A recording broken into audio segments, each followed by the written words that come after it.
beneath rusted clouds. Magos ductora cogitatus. Tiberius stared blankly out of the viewport. The Quester revelation was heading toward the farthest planet in the system. They had left Drakendelve, the third planet, a day ago, leaving a survey party there, and he expected to make planetfall on the gas giant soon. NihtWyrtha had only 4 planets in orbit around its parent star. The innermost was Furberg, so close to the white star that it was a searing wasteland of molten rock and roaring volcanic activity. Constantly bombarded by solar radiation, its surface was a shifting hellscape of magma rivers and superheated gases. No life survived on Furberg, but it held significant value to the Adeptus Mechanicus for its abundance of rare metals and volatile elements.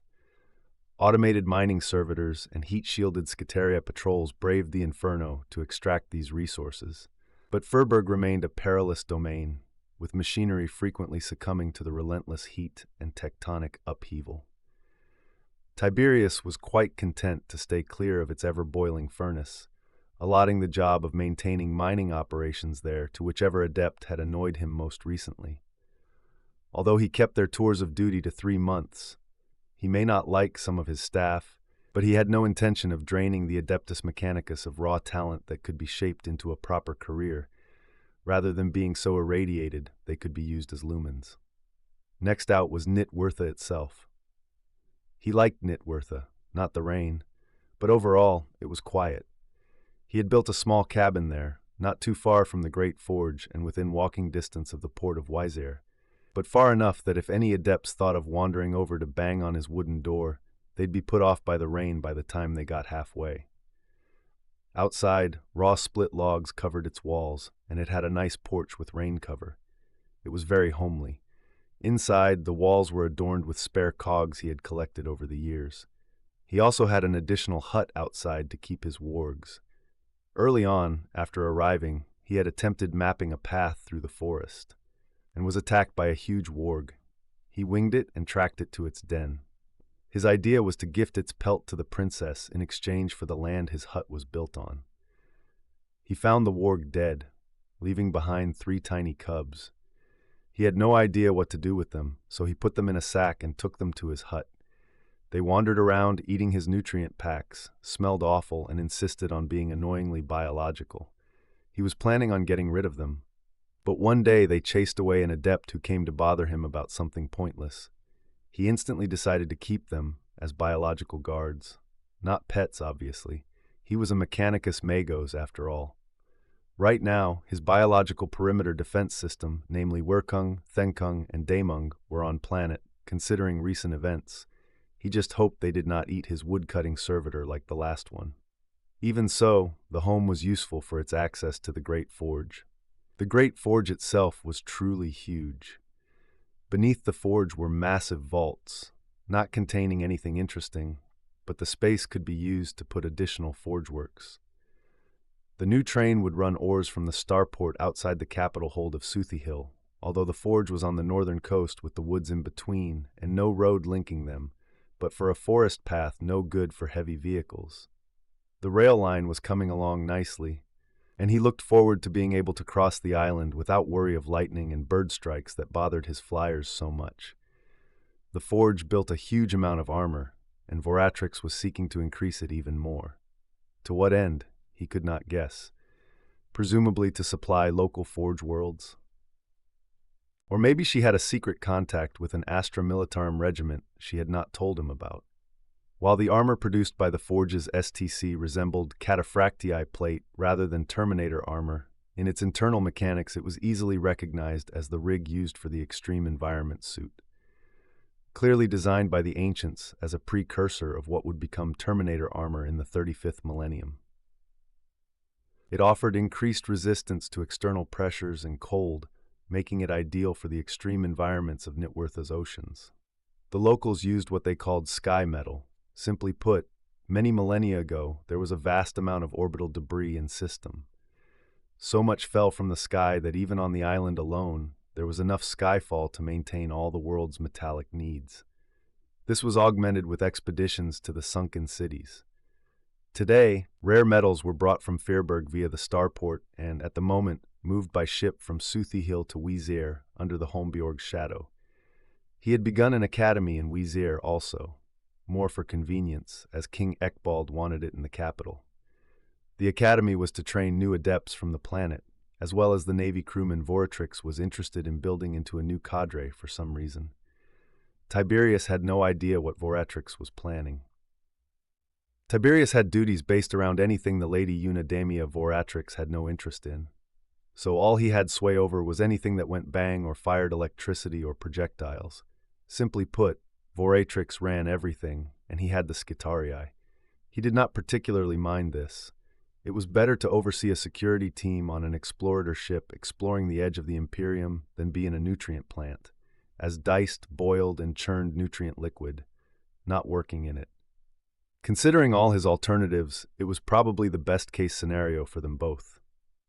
Archmagos Demia Voratrix had been one of those Mechanicus adepts that did not have much interest in applying the knowledge of the ancients. She was the sort who wanted to take it apart, tinker, and put it together in a better way. Better for her, not for the poor adept working next to her, fetching and carrying. Oh, he respected her, more than she knew or he would admit. But friendship came with a price. She had tinkered a little too much. A new, longer-lasting lumen rod that glowed 12.2% brighter. A nutrient dispenser that added 3 flavor options instead of 2, using the same twin nozzle. An umbraculum that caught rain, purified it, and came with a straw was all well and good. But fitting a vox that played a recording of rituals and rites to save the time of calling in the correct number and ranks of priests for the usual rite was pushing the limits of orthodox behavior. Then, while awaiting trial, denouncing the court and calling them backward-thinking lex mechanics with the usefulness of servo-skulls, then producing a servo-skull that could do the function of the arch-cyberneticus, was in hindsight too far. However, Una was anything if not efficient in the friends she made. Having the Archmagos of Hydra Cordatus intercede on her behalf was enough to get her sentence converted to 100 years running a Mechanicus explorator ship out on the rim of the Imperium. Not a good one either. It was only the size of a small cruiser and held together with prayers and hope. Although 5 years into their travels, the Quester Revelation was fully functional, with advanced auspex, and had a new set of engines and shields of a battleship. Needless to say, Una had been quite bored after the first 3 weeks. His own choice had been a firing squad or to share her fate. With a bit of luck, he might extend his life long enough to return home before he joined the Omnissiah. Una, on the other hand, expected to be back on Mars in half her sentence with riches and fame. He found himself responsible for defending the new space station being constructed with his limited Skitarii. This was in addition to keeping all the new workers and the local techno-barbarians of NihtWyrtha in check. While Voratrix had under her 20,000 tech priests, from magos to engine seers, all vying for her attention with new discoveries, be it breakthroughs regarding the storm-weared towers or experimental ways to outfit bathyscaphium winches for deep-sea expeditions.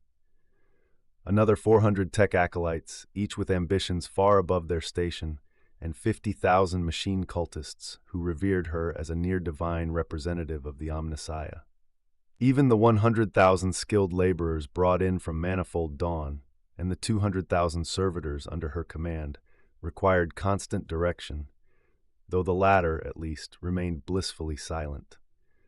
Planetside, there were the Adeptus Mechanicus Defense Forces, only consisting of 5,000 Skitarii tasked with guarding Fiskbala Station, and another 20,000 stationed on NihtWyrtha and Nithelm.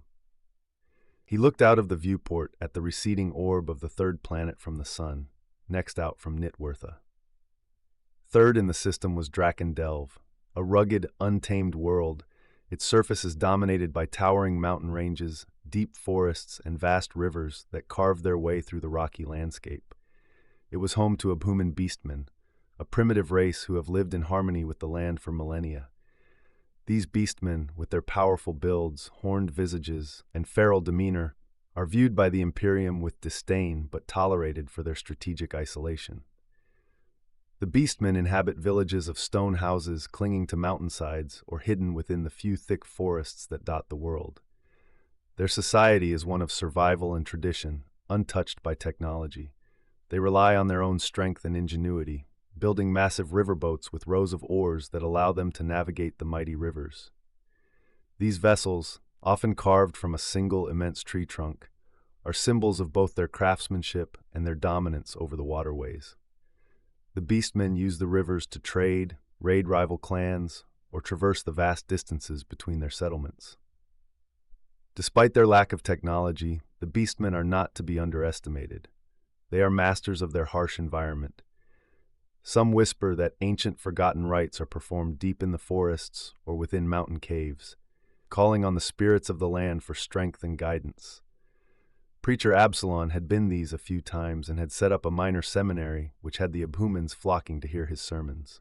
Tiberius quite liked the beastmen, but Chaplain Drenak had demanded they be bombarded from orbit. Odd sort of man, Drenak. On the one hand, he builds a church, and on the other, he wanted to glass those who were most faithful. Tiberius had refused flatly, so the chaplain took it to Voratrix, who he caught at the wrong time. She told him it was a waste of plasma, then handed him a plasma pistol and told him to do it himself if he felt so strongly about it. He heard Tech Marine Castor laughing all the way to the docks, making pee-woo noises. A voice suddenly brought him back from his daydreaming. Princeps Magos, long-range Auspex are detecting a large mass moving through the warp toward the translation point, came a clipped voice from the ship's Auspex officer. Tiberius tore himself away from the viewport and fixed his gaze on the long gantry containing the Questor Revelations Auspex banks. More information, he requested. Engine Seer, Auspex Adept, Carson Volks, the explorer vessel Questor Revelations Adept who held sway over all Auspex systems, shifted in his personal hover throne and glided forward to take over the Adept's station. Unscheduled mass transit approaching translation point Tertius, Thermenda Gaiat, he began in sharp binaric cant. At plus 112.7 seconds ago, our primary long-range auger array detected a high-mass object breaching the edge of the system's outer orbital plane. The object is on a direct, accelerating trajectory toward translation point Tertius, currently projected to intersect the threshold in approximately 6.9 standard hours. With that, a cogitator-linked servitor spoke in a droning, emotionless tone.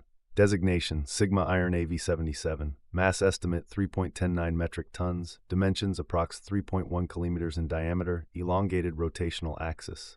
Surface albedo, 0.04, consistent with carbon-scored ferrous ore. Velocity, increasing incrementally, indicative of gravitic slingshot.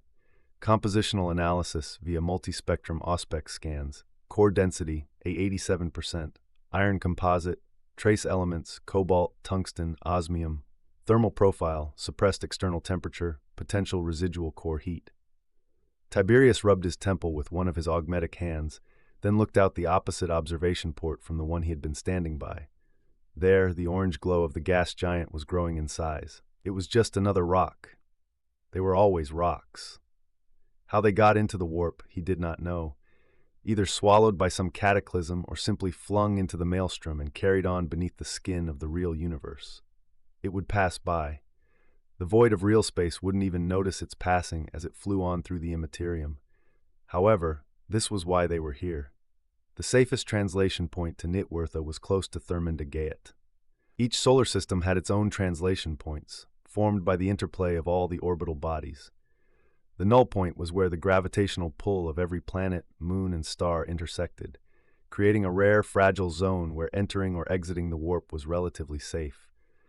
Without such a point, a translating ship could emerge inside a planet or tear itself apart during re-entry.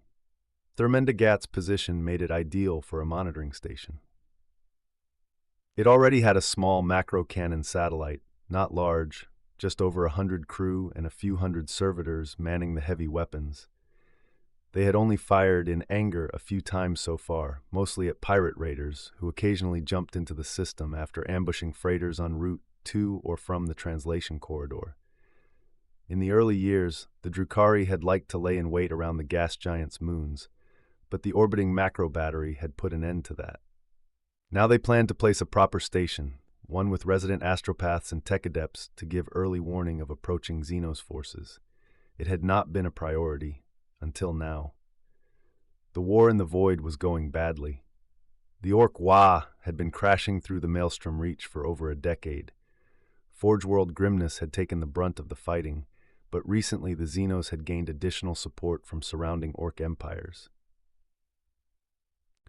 At the same time, the Imperial Navy had withdrawn most of their squadrons to reinforce Terra, which was now under threat from the Council forces. Since then, the joint fleet of Grimness and Manifold Dawn, battered and exhausted, had also withdrawn, leaving only the Pyrovox servitor fleets to resist the Orc tide as they retreated toward Arcana Inclusium. Unfortunately, instead of turning toward the richer Forge worlds, the Orcs had followed them. It now seemed likely that sooner or later the Orcs would come here, so shoring up defenses was no longer optional. A listening post was now of vital concern. Tiberius was not immediately concerned. There was still time to organize the local population for defense. Heavy macro weapons and armor were en route to NihtWyrtha. There was still time. Meanwhile, the massive Imperial battleship, the Lux Imperatoris, had been stationed in system to defend the planet, accompanied by a dozen cruisers, and good old Pyrovox had arrived, bringing 20 weapon-armed Carabaths, each hauling heavy cannon intended for Brother Godric's siege works on Nithelm. In the meantime, Tiberius had work to do. Thermendageat was a particularly large gas giant, a massive orb of swirling storms and endless turbulence. Beneath its clouds, titanic gravitational forces would crush anything that ventured too deep.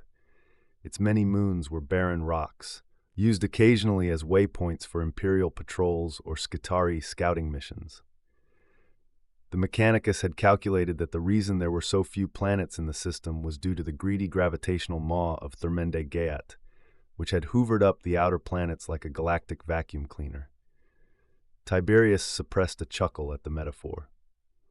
On the moons, some structures had been uncovered. They bore a striking resemblance to those found on Nithelm.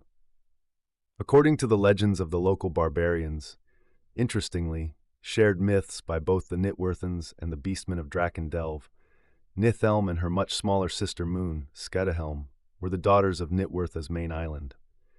They lived in the oceans as separate realms, one of the Dweor, dwarves, the other of Ents, giants.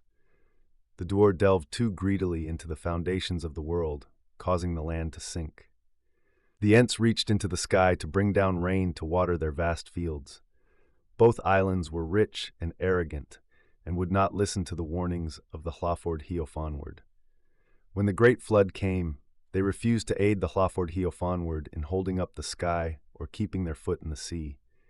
They fled into the void to escape drowning. The land was flooded, and all were drowned.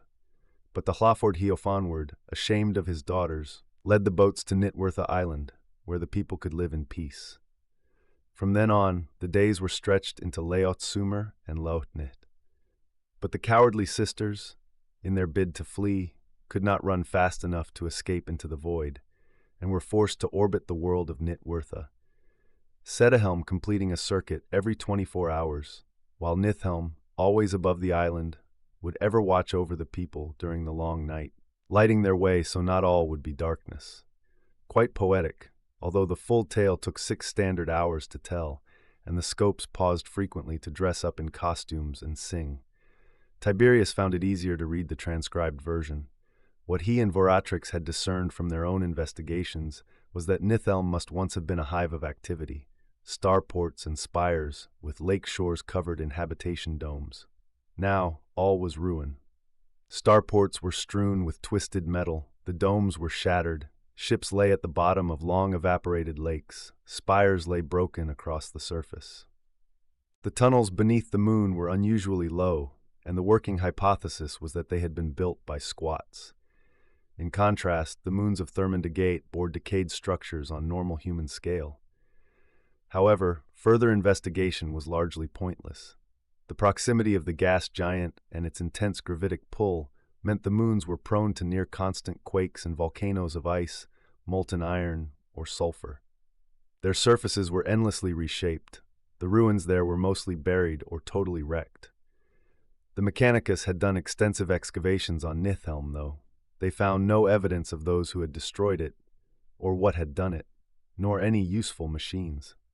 The power source detected during the initial survey turned out to be an ancient navigation beacon, flickering weakly in the largest surviving port. It clung to life as its batteries failed.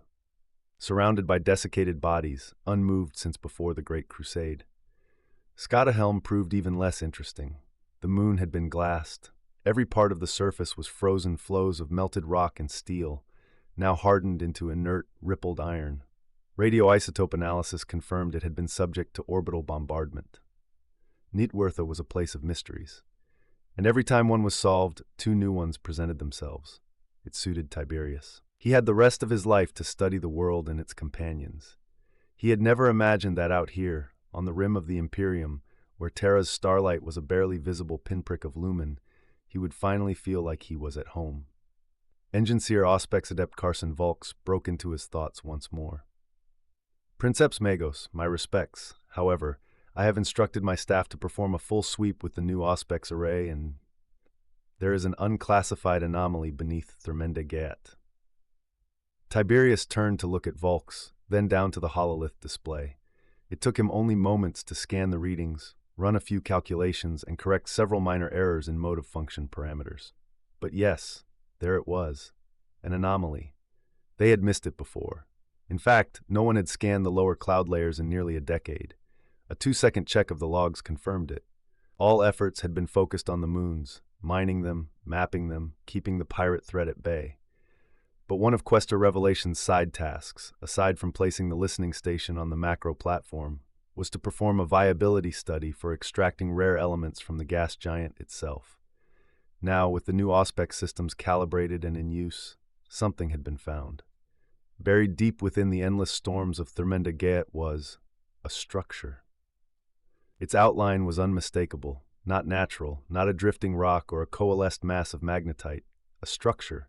It had no clear Vox signal, no power signature, yet it existed, steady and vast, its shape caught in the narrow bands of high-resolution scan returns. The form was strange for Imperial architecture, rounded, almost elegant in its curves. At its center was a colossal dome, rising like the heart of a buried cathedral. From it extended wide platforms, ringed with antennae and spires, all bristling with forgotten detail. The lower sections narrowed into a long, tapering spinal column, descending into the deeper cloud layers like a buried tower swallowed by time. Weathering and erosion were evident. Portions of the outer superstructure were missing, and long icicle-like projections of rusted metal hung from it like the fingers of a dead god. Even with the interference, the structure's scale was massive, possibly 5 kilometers from top to base, anchored or suspended at some equilibrium point within the storm. 20,000 years, Tiberius muttered aloud. At least. He looked up from the display, his voice low and flat. Wake the Skitarii, prepare a drone relay and a deep-entry bathyscaph probe. I want a full spectral analysis of the surface materials and, Emperor willing, a docking aperture. Carson Volks looked unsure. Magos, we do not have pressure suits aboard. All of Questa Revelation's exosuits were requisitioned by Archmagos Voratrix for use in the Geofon expeditions to the seabed cities. Tiberius turned once more toward the orange glow beyond the observation glass. He had forgotten. And truthfully, he hadn't thought the loss important, until now. May I observe, Volks continued, adopting an almost cheerful tone, your personal upgrades would enable you to function at such pressure depths, with only minor suiting. It was said in the manner of a man who might rather enjoy the image of his superior being accidentally crushed deep within a gas giant. Tiberius did not relish the idea. Then he remembered a prior thought, the Great Forge's cataphractii plate, designed for high-impact battlefield environments, but not so different from the old extreme environment rigs used by deep system laborers. In the right conditions, it might just hold. He inclined his head in acknowledgement. Thank you for reminding me. Prepare a shuttle capable of withstanding the pressure. Volks looked momentarily surprised, then slightly unsure. Yes, Princeps Magos, he said, turning to issue the appropriate orders. Tiberius called after him. Oh, and I believe Ensigns Sigibild, Hathred, and Edric are on board for training. Order the 3 Wigathine to meet me in the shuttle bay. After all, their armor was made in the Great Forge. Sigibild pulled back on the thrusters as the shuttle reached the designated depth. Edric, seated beside him, was locked onto the bathyscaphe probe's data feed, or rather, the data from the one probe that had survived. The first two had been crushed at depth, losing both servitor pilots.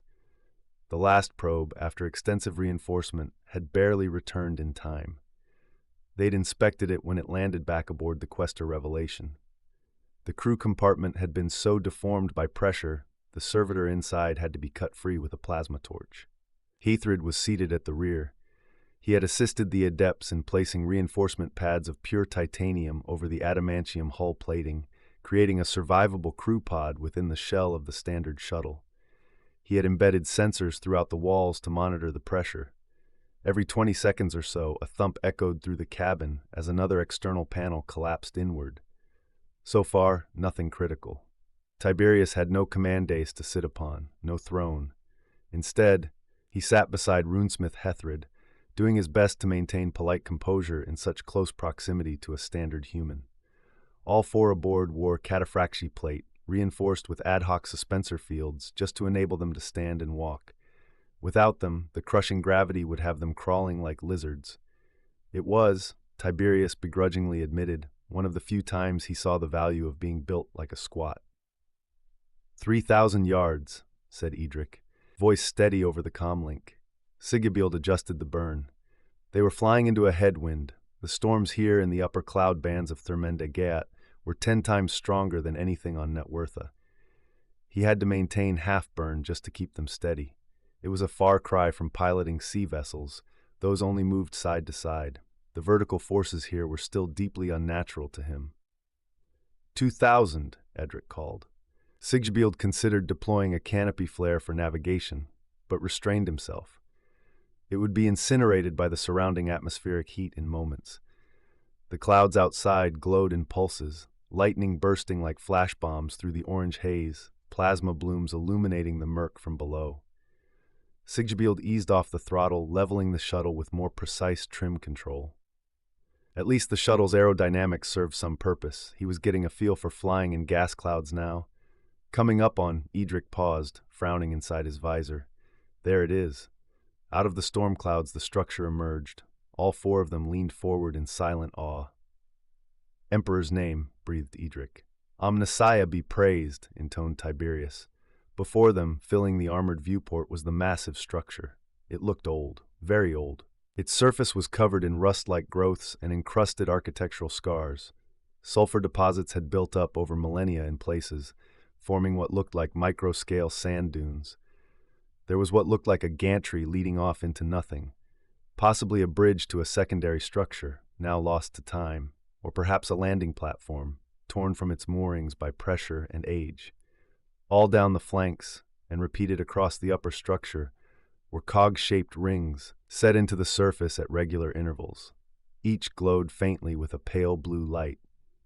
All four aboard the shuttle recognized them instantly. "Stormward," Sigibild gasped in astonishment. "They're void shield generators," said Heathred, his voice steady but edged with awe. "Not quite," Tiberius corrected.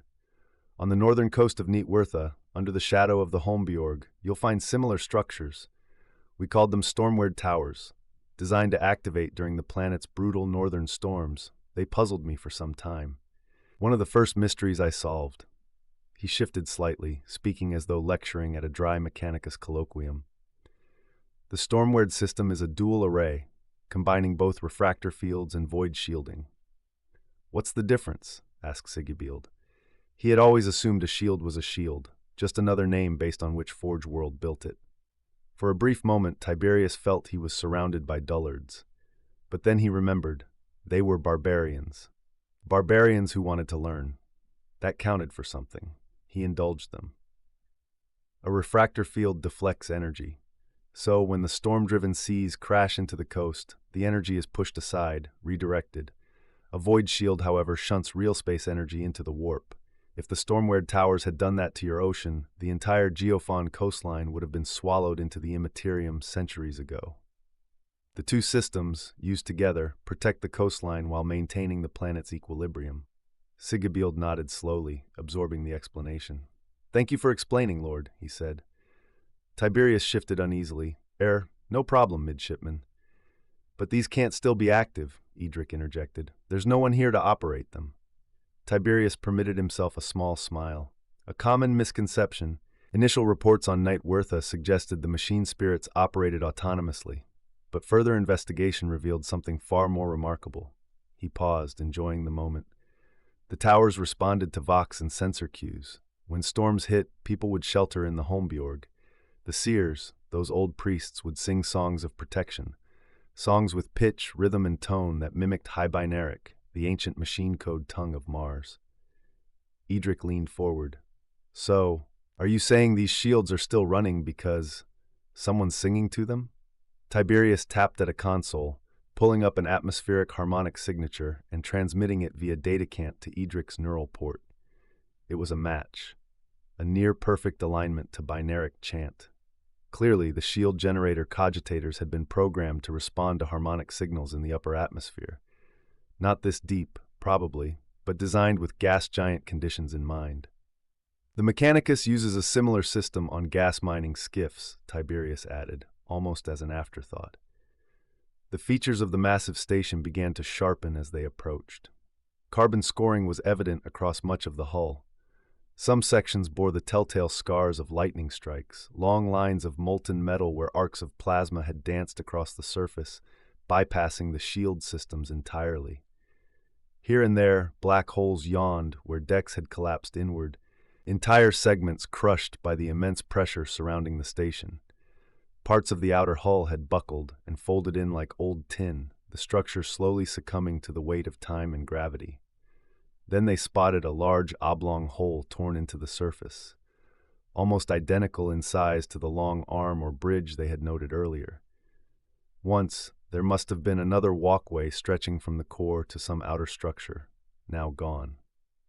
On a hunch, Siggebield brought the shuttle around to circle the station at the same vertical level. There it was again, a third fractured bridge, jutting out into nothing. Realization dawned. There must once have been an outer ring. What they saw now was merely the central core of the edifice. Long ago, it had been connected by 3 massive arms, each likely many decks high, to a titanic, possibly rotating ring. A megastructure of inconceivable size and purpose, lost now to pressure, decay, or time. Tiberius thought briefly of Manifold Dawn, of the Forge World's enormous towers extending into orbit from its moons and surface. Godlike in scale, clearly NihtWyrtha too had once known such grandeur. And now another mystery solved, and 2 more opened. Hethred spoke, pointing out the viewport. "That looks like a row of docking ports." He indicated a level of the station where a long stretch of recessed ovals, spaced out every few hundred yards, ringed the station. They did resemble docking ports, yet something was off. There were no cog-aligned striations, no servo arms mounted with skulls, no visible signs of the Aquila or any variant of the Imperial Eagle. In fact, the entire structure, despite its scale and function, carried the aesthetic of Eldari-like symmetry, flowing lines, elegant spacing. But its materials and construction were unmistakably human. Riveted viewports, hatch covers with manual wheels, all now encased in millennia of sulfur and carbon scoring. Without prompting, Siggebield angled the shuttle toward one of the hatches. As he adjusted position, a sharp pop and dull thud echoed through the cabin, another part of the shuttle's hull buckling inward under the immense pressure. Hethred patted the shuttle's wall gently, as if to comfort it for enduring such strain. Then came a loud clang, followed by a violent shudder as the shuttle's docking clamps locked onto the ancient port. The interior hatch hissed open slowly.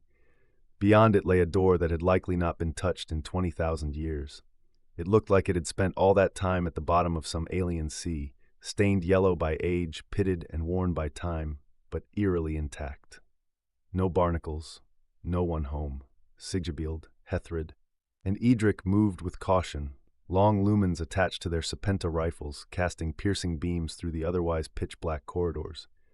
Tiberius brought up the rear, his auspex scanning constantly, depth gauges, pressure sensors, air composition, and structure density readings all streaming into his databanks. He edited, analyzed, and cataloged every inch of the interior as he passed, the slow work of rediscovery unfolding in real time. The walls had clearly once been a brilliant white. Padded sections surrounded each doorway and rounded every corner, obviously a precaution from when the structure operated without gravity, the soft cushioning there to prevent injury on dangerous edges. The material faded brown with age. They paused at a strange sight, a half-bowl mounted on the wall, larger than a man, filled with what looked like soil. Patches of moss clung to the dirt and spread along the corridor where moisture had gathered. None of them knew what to make of it. It was as if someone had planted a garden in the middle of a hallway. Why? Decoration? Madness? Desperation? They continued on, passing a sealed hatch. Through its viewport, they saw the chamber beyond had collapsed in on itself, crushed by pressure. They moved past in silence, taking a side corridor instead. Here, the walls were covered in murals, or perhaps bas-reliefs, of serpents. Scaled, sinuous shapes curled and twisted along the walls, reminiscent of the monsters of myth, some with wings, some with multiple heads. None of the symbols were familiar. Then came a shuddering thud, followed by a distant crack. The station shifted slightly. The docking process, it seemed, had destabilized something. At least one more section had collapsed. No one commented. If the same happened to them, they wouldn't have time to notice it. Eventually, they reached a door. It had no handle or controls, just a solid slab of metal. After scanning, Tiberius discovered a hidden mechanism inside the wall. In a small alcove, they found a long, bent iron bar, clearly some kind of manual release tool. After trial and error, Hethred worked out the ancient crank system. The door opened slowly with a juddering, groaning motion. Beyond, their lumens revealed rail tracks, old, thick lines set into the flooring, heading away from the central core toward the station's edge. They were standing in the alignment of one of the original bridges, the spokes that once linked this hub to the now-lost outer ring. Ahead stood a massive blast door, sealed tight. Beyond it, the raw atmosphere of the gas giant. They stood in silence. How big was this place to require a train system? Could it really have spanned miles? Was this just the central ring? Could there have been more than one? The scale of it overwhelmed their earlier assumptions. They moved further inward, following the rails to a vast, open space. They stopped at the edge of a black void, a massive pit within the station. The depth was too great for their lumens to reach the bottom. Looking up, they could just make out a ceiling, distant, high above them. And then, rain. It pattered on their armor, soft and steady. "Why the rain?" asked Siggebield, confused. Tiberius was about to respond when Edric spoke, his voice subdued but thoughtful. "The outer hull of the station is heated by atmospheric friction," he said, watching rivulets of moisture drip from the ruined ceiling supports. "That heat builds up in the internal air systems. With the atmosphere sealed and cooled inside, pressure differentials and trapped humidity would create precipitation. Over time, with no regulation, a microclimate forms." Tiberius gave him a surprised glance, impressed despite himself. Siggebield looked back at Edric, his lumen lighting his faceplate. "Correct," he said. "Or close enough," agreed Tiberius. Siggebield lowered the lumen and turned, moving on. "Lucky guess," he said as he walked. Above them, rusted gantries hung like the bones of long-dead beasts.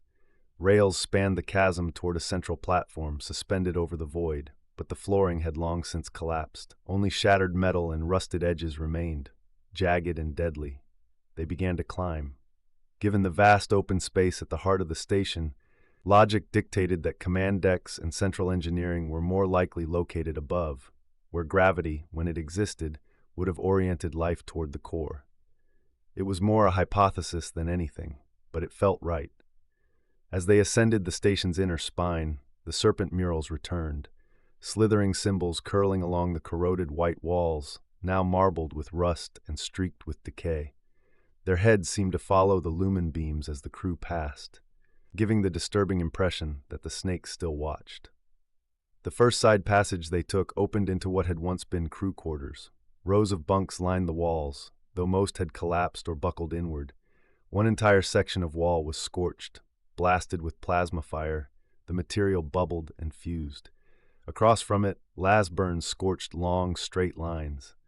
Amid the damage were claw marks, long and deep, gouged into the metal itself, as if something had tried to tear its way in or out. No bodies, no blood. Written on the wall, or rather scratched with some sharp implement with many scratches over and over, was the word Neslep. They gathered around it, all four of their lumens on that one point. They were silent a long time. In the distance, part of the station groaned as if in pain. "If my Wirthan is correct," said Tiberius after a time. "No sleep?" Sigibald shrugged. "Same language, but all speech changes over time, but ne is a negation prefix for not. Slapan is the verb to sleep." He lowered his rifle and looked off into the dark corridor ahead. "I would take Neslip as a direct command. Do not sleep," he said, no longer looking at the word. A silence followed, then Edric asked, "Why?" No one answered, no one had any clue. They moved on in silence. It was like walking through a tomb, an oppressive silence. Past the barracks, the corridor widened into an open commercial space, what might once have been a market or concourse. Hollowed vendor alcoves stood in rows, rusted over but still recognizable. Vending units, long dead, were bolted into place. A few had partially opened, revealing long-rotted food bricks and internal components now fused with moss and mildew. There were even shredded piles of organic fibers, possibly synthetic clothing, now barely distinguishable from the moss that had overtaken them. Suspensor hooks hung from overhead rails.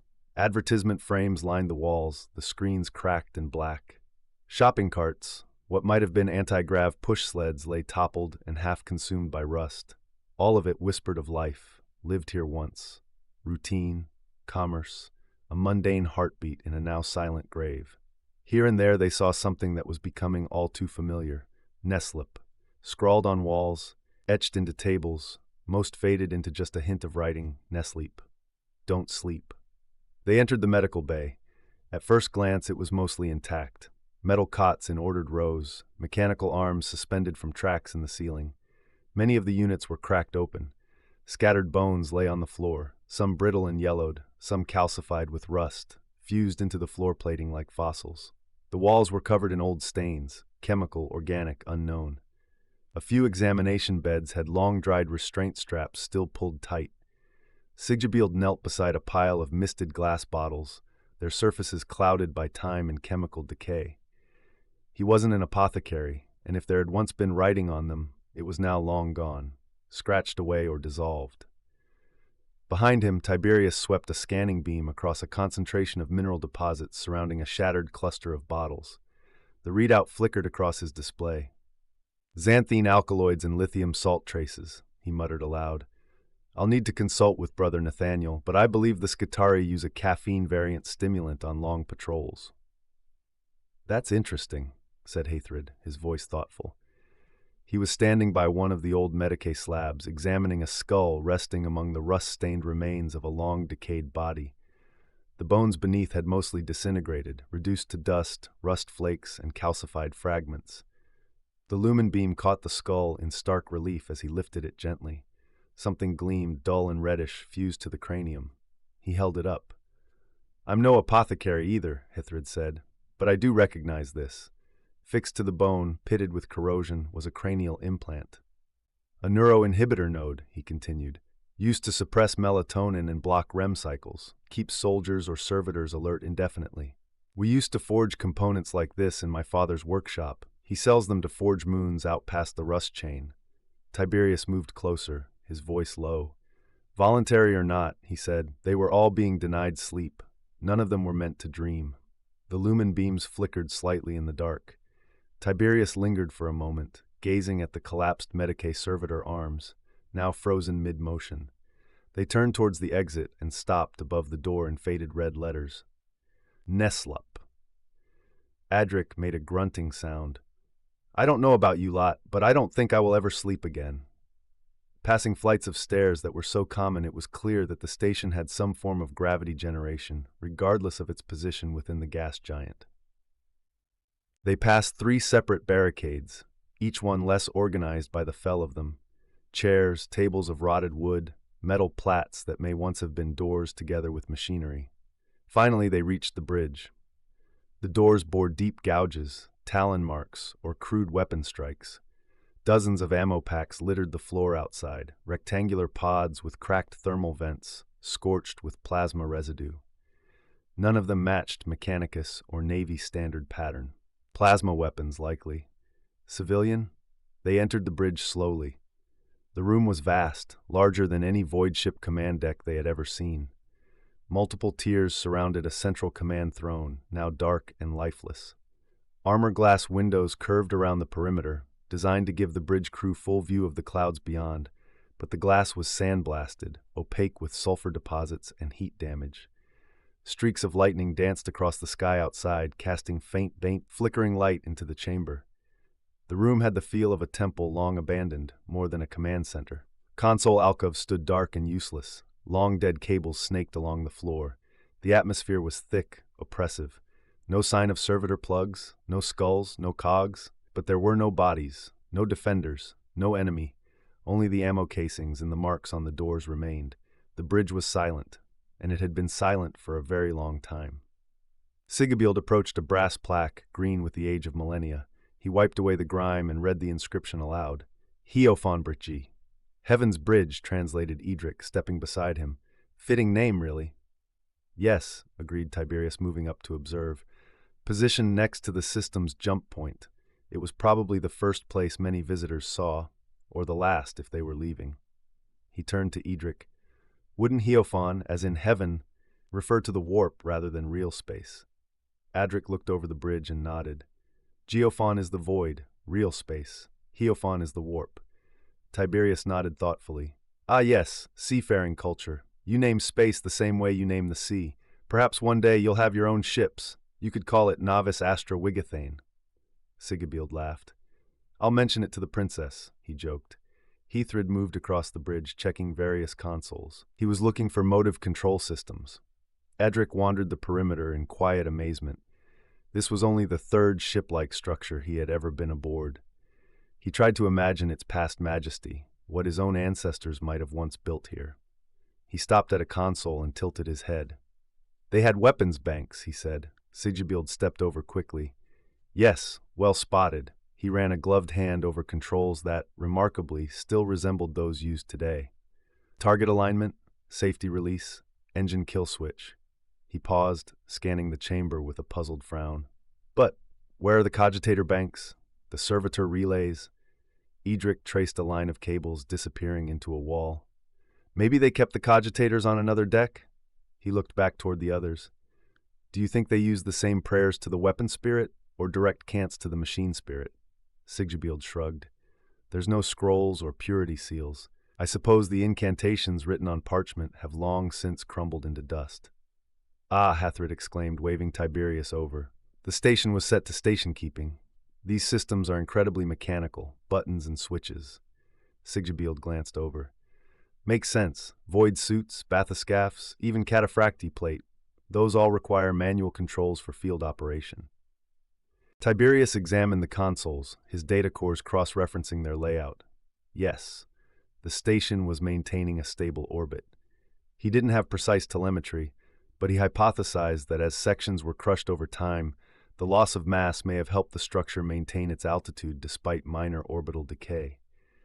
He hesitated, then spoke aloud, uncharacteristically. I'm thinking. He rarely shared thoughts mid-process, especially not around biologicals, but he had started to enjoy the way their perspectives worked as catalysts. I think the station had an illness. Something prevented the crew from sleeping. I think it was placed into low orbit as a containment measure. In case of full outbreak, they could drop it into the gas giant and end the threat to the colony.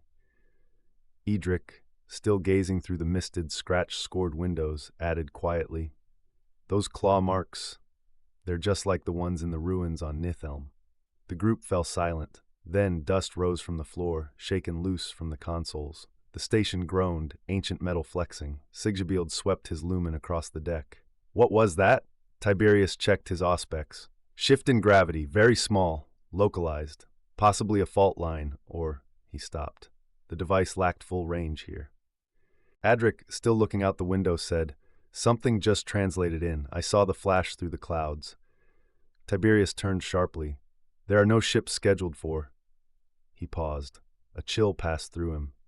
To the shuttle, he ordered. Invasion. The flight back through the halls and corridors was harder than the descent. Every now and then the station shuddered. Deep, groaning bangs, clunks, and reverberations echoing through its frame, indicating the increasing gravitational waves buffeting its structure. They didn't speak. There was only the sound of armored boots on rusted metal and the distant groan of ancient mechanisms waking to stress they weren't meant to bear. Back at the controls, Sigabild slammed into the pilot's harness and yanked the shuttle's stick hard. He pulled up too sharply, and with a burst of sparks, one of the heat shields tore free. The shuttle bucked violently as he fired all thrusters, punching through the atmosphere, climbing desperately into the roiling void. The mist and storm peeled away layer by layer as they rose, until finally, through the thinning clouds, Tiberius saw what he had feared. Hanging in the void, still distant, were 5 enormous orc rocks. Each one was a hollowed-out asteroid, crude but deadly, bristling with cannons, engines, and welded-on superstructures. The orcs' preferred form of battleship. Their shapes were jagged and asymmetrical, held together by brute force, sheer metal, and unholy luck. Surrounding the rocks were a swarm of escorts, kill cruisers, and a mismatched fleet of captured ships, their forms barely recognizable beneath layers of garish paint, glyphs, and scrap armor. Some were Karabaths, others destroyers, all pressed into orc service, jagged shadows of what they once were, now twisted into weapons of chaos and war. Tiberius said nothing, but every Auspex reading confirmed it. The WAG had arrived. Engineer Auspex Adept Carson Volks came over Vox the moment they cleared the radiation interference. Princeps Magos, we have contact with orc forces. We're detecting additional ships entering from the warp. 5 rocks, 24 support craft. We request orders to pull back to NihtWyrtha. Tiberius drew in a sharp breath. 2 of the rocks were already powering toward the defense platform and his own ship. The other 3 were surging into the system proper. The Quester Revelation, sturdy as she was, stood little chance. The rocks would sweep aside their thin defensive fleet, gain orbit, and take the planet within hours. NihtWyrtha had so few protectors. It all seemed hopeless. He reached for the Vox. Agreed, we will. But Sigabild, silent until now, suddenly cut the signal. His hand still on the shuttle's controls, he turned and glanced back. Lord, I have an idea. Tiberius, instantly outraged at being interrupted, especially over Vox, opened his mouth to rebuke him, but stopped. Sigabild had been, in truth, surprisingly sharp for a baseline human. I am open to suggestions, Tiberius said carefully. Sigabild smiled, tight and focused, then leaned in and spoke. Aboard the Quester Revelation, Carson Volks was struggling to re-establish the Vox link. Interference was spiking. The orcs were likely jamming transmissions. Then suddenly the feed surged to life, cutting through the static with sharp, urgent clarity. A series of commands blared through. Put all power to structural integrity fields. Polarize the hull. Dispatch all repair teams to lower decks. Prepare to drop the Quester Revelation into the gas giant's gravity well. Deploy mechanical tethers. Hook the relic station. We only need 12 servitors to attach. Engage gravitic anchor beams. Pull the platform free. Extend void shields around the structure. Deploy void tethers and engage graviton impellers. Move the relic into docking position beside Thermenda Gat station. We have 6 arc reactors in storage. I want all 6 moved to the relic. Then I want every engineer, Skitaria, adept, spare servitor, and even the cleaners moved to the relic. Then make ready for battle. Volks blinked, stunned. He acknowledged with a clipped, confirmed, then turned to his team, shouting orders before he even understood what half of them meant. Back in the shuttle, Tiberius placed the Vox unit down with deliberate care. He looked at Sigabild. Okay, now tell me why I just ordered all of that. Advancing away from the enemy, Tiberius stood once again on the command deck of the Quester Revelation. Outside, through the reinforced viewports, the 2 approaching orc rocks loomed ever larger, their crude forms surrounded by jagged escort ships. Contact would be soon, minutes perhaps. On long-range scanners, the other 3 rocks continued their steady advance in system. Tiberius nodded. It was unfolding just as they had planned. Princeps Magos, said Carson Volks hesitantly. Do I clear macro cannon for firing? He sounded nervous, understandably so. Tiberius turned to glance out at the relic station, now moored to their flank. Compared to the relatively small macro cannon platform of Thermenda Gat station, the ancient construct looked like a moon. Vast and silent, he nodded slowly. Omnissiah protect you, Sigabild, he said. Then he turned to the bridge crew. Break mooring tethers. Course in system at full speed. The Questor revelation will make for Draken Delve. Volks turned in shock. We're running, Lord. Tiberius gave him a sidelong look. No, we are advancing away from the enemy, completely different from running. He gestured to the comms officer. Contact the Lux Imperatoris. Instruct her captain to form a blocking force around NihtWyrtha with the Pyrovox fleet, and request all transport vessels in system to rendezvous at Draken Delve. Volks frowned. We are to stand at Draken Delve? Tiberius shook his head. No, we're going to evacuate it. Volks looked incredulous. Evacuate the Beastmen? Why? Tiberius smiled faintly. NihtWyrtha needs all the warriors it can get. Sigibild stood by the weapons console, his hand clenched tightly around the grip of his chainsword. His heart pounded in his throat, and every breath hitched in his chest. He forced himself to breathe steadily, slow, controlled, like they'd taught him on the range. Hathred and 2 weapons adepts were hauling cabling through a recently blasted hole in the deck. The original systems that operated the station's massive guns had long since failed, corroded to rust dust, or torn apart by countless station quakes during the descent into the gas giant or the millennia spent abandoned. Now, 6 servitors and 2 cogitator skulls were interfaced around the weapons console. There had only been time to restore 2 of the station's guns. Though the massive Geofon brick was designed with 6 heavy cannons, 3 were in breached sections, their barrels bent under impossible pressure or warped into grotesque spirals. A 4th, though intact in shape, had rusted completely through. The coils had disintegrated, and one of the gas injector nozzles was so fragile an adept had fallen through it during inspection. That left them with 2 viable options. One gun, located in a still-sealed portion of the station, had remained mostly intact. The other had been vented to space, sparing it from rust but not the buildup of sulfur crusts across its outer workings. Each had a dedicated arc reactor, and teams of engine seers and weapon seers worked feverishly to replace key corroded components. The station also boasted an entire macro cannon deck, but none of it was salvageable. Every barrel was choked with sulfur deposits, the interior mechanisms corroded beyond repair.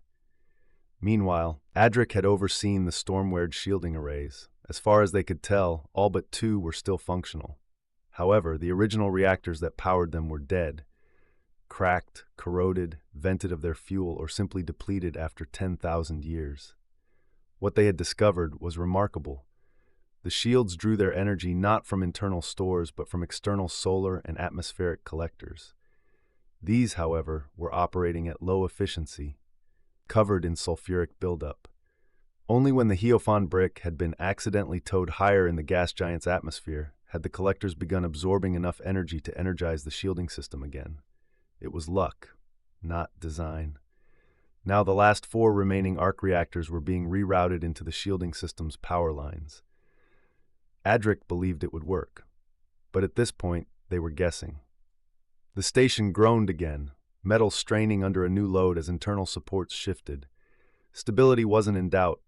Geofon brick had survived incomprehensible pressure for millennia, but its internals had suffered from the strain of towing. Sigibild, still gripping his sword hilt, stared at the monitor connected to the station's external servo whiskers. The viewports were too pitted to see through. Out in the void, the orc rocks were almost upon them. He took a breath, then another, then spoke. "So they're lance cannons?" he asked. An adept, half covered in coiled cables with 3 servo skulls projecting lumen beams across the console, glanced up. "No, well, not really. There's no matching design in the archives. Closest would be, maybe a Nova cannon." Sigibild nodded, as though that meant something. "Good," he said quietly. He stepped closer to Hathred and leaned in. "Any good?" he whispered. The trainee runesmith looked up.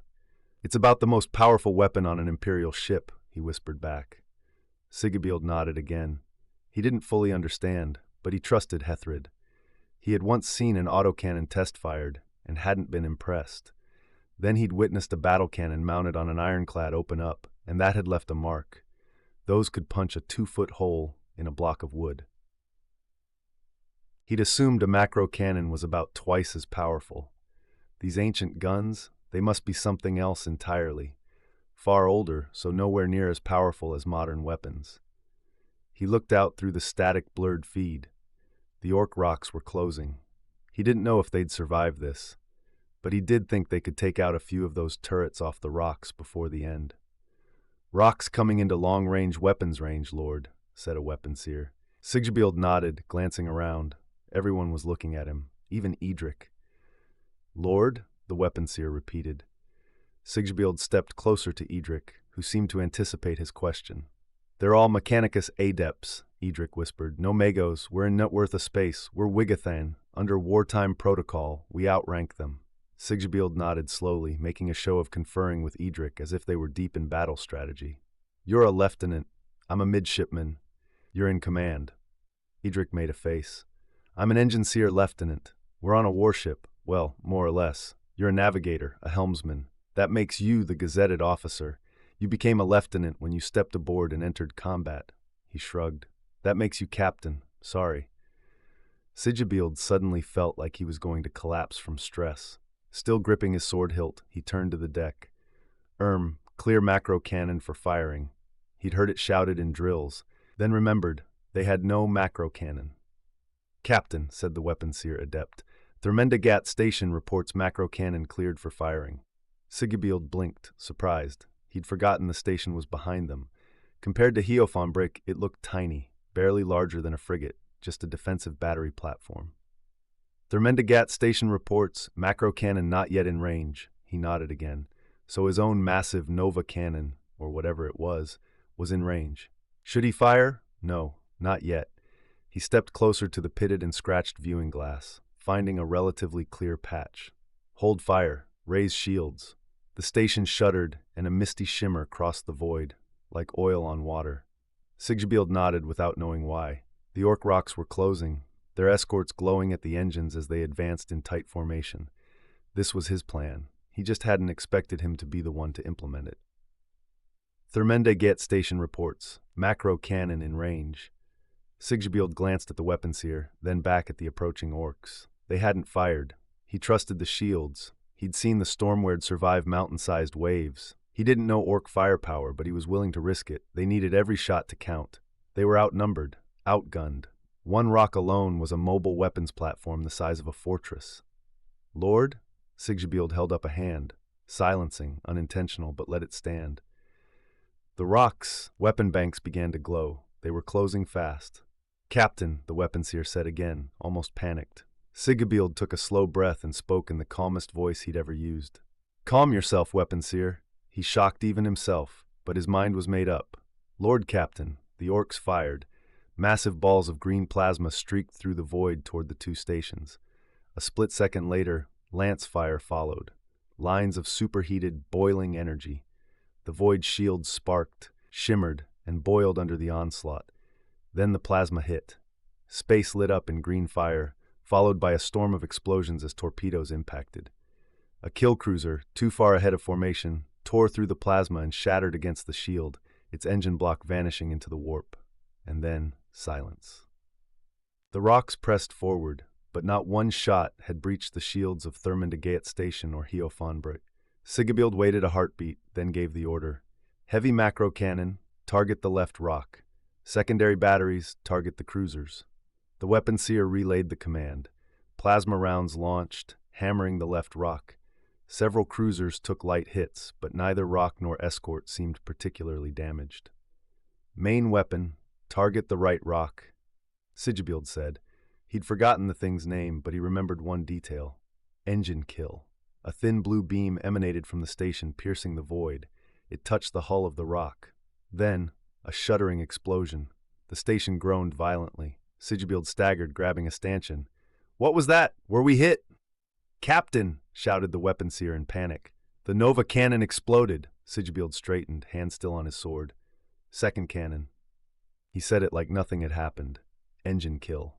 Another beam fired, this one brighter, heavier. Lightning fast, it streaked across the void and struck the second rock. Sigurbield closed his eyes. It was closer now. He prayed it would do something. A heartbeat passed. Nothing. Then the rock exploded. Blue plasma shone through cracks in its hull. Gun turrets erupted. A conning tower vaporized in a flash of light.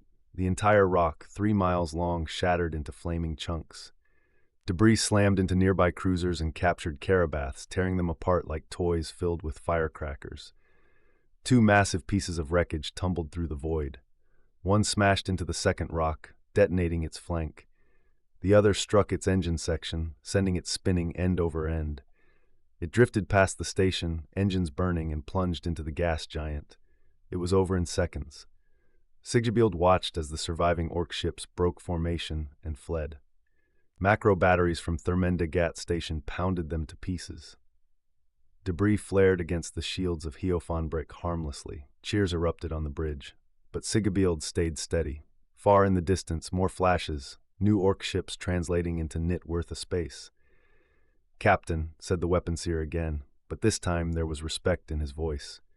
"The engineers say the coils on the Nova cannon have depolarized. It will take 9 minutes to recharge." Siggebield nodded, a faint smile forming. 9 minutes will be perfectly in order, weaponseer, and give my compliments to the gunners. Tell them they just destroyed an entire orc warfleet." "Yes, Captain," the weaponseer replied, pride in his tone. Siggebield looked out into the void again. Most of the rocks were still advancing in system, but now a few were turning back, redirecting toward Geofon brick. He rested a hand on the hilt of his sword. "Let them come. This is NihtWyrtha." He smiled. "Vague word,"